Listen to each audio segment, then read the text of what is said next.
La déflagration a été tellement forte qu'elle a été entendue dans plusieurs communes voisines. À Schaerbeek, 3 maisons ont littéralement été soufflées par une explosion. Il y a pour le moment 2 morts et 17 blessés. Tout a basculé à 23 h hier soir. Olivier Pierre sur place avec Recep Ametaj.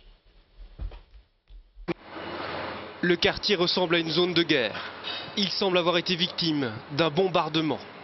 Des tonnes de gravats et de poussière sont répandues sur ce carrefour entre la rue d'Estouvel et la rue Gaucheret.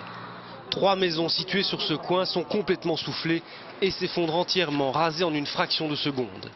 La détonation a retenti dans Bruxelles, jusqu'à plusieurs kilomètres du lieu de l'explosion.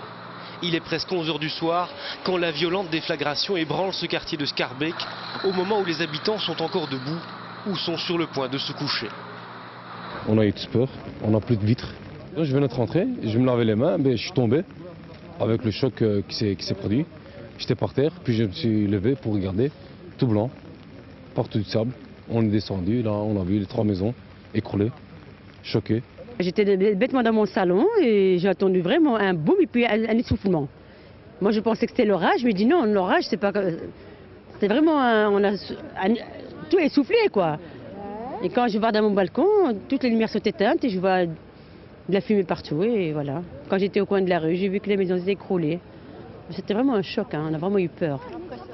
Très vite, des habitants blessés sortent dans la rue, jonchés de morceaux de verre. 4 personnes se rendent par elles-mêmes à l'hôpital le plus proche, tandis que les secours arrivés sur place prennent en charge les premières victimes sorties des ruines des maisons.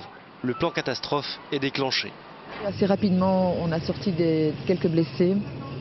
Il y a pour le moment 9 blessés, dont 1 dans un état critique, les autres non. Mais au milieu de la nuit, 2 personnes manquent toujours à l'appel. À la lumière des projecteurs, 2 pelleteuses déblaient les gravats pour atteindre les niveaux inférieurs des maisons détruites. Au total, une centaine de secouristes et de policiers sont mobilisés. Au fur et à mesure, on va dégager des zones.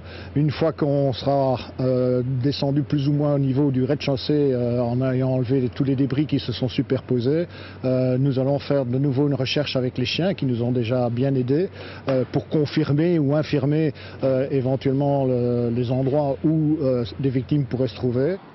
Vers 6 h du matin, les pompiers confirment la nouvelle redoutée. 2 cadavres sont retrouvés dans les ruines des habitations. Pris sous les décombres, le premier apparemment écrasé par notamment des poutres métalliques, le deuxième carrément enfoui dans les décombres. Toute la nuit, les sauveteurs travailleront d'arrache-pied pour tenter de retrouver d'éventuels survivants.